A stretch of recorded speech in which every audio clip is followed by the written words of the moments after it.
Hi guys, thanks for joining today. Don't forget to like and subscribe. We have a dilemma on our hands. We have this line that I had drawn, and I don't remember what I drew it as. I'd like you guys to help me out. We're going to be using two different commands today, our distance command and our list command. We're going to start out with our distance command, and we're going to be using our hotkeys here.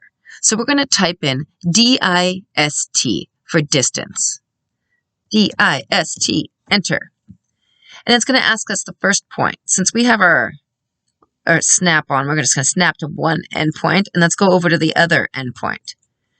And as you see, it's telling us that we have a straight line at 0 degree angle, 27 units long. Perfect. Okay, so now let's try our list command. We're going to type in LI or LIST for list. Enter, and we're going to select our line here. And now we're going to right click, little extra step, and our command prompt just grew. This gives us a lot more information. List is better to use when you have more information that you needed to obtain.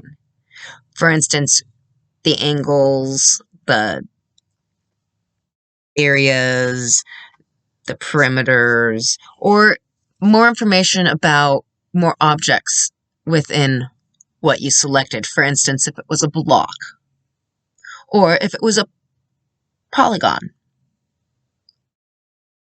This will also tell you if it's closed, if it's opened, if it is a polygon.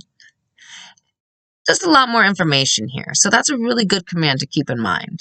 And to get out of this screen, we just type our escape key again and click, and it's closed up there. And we could just go back down to here and see that again if we want to review it.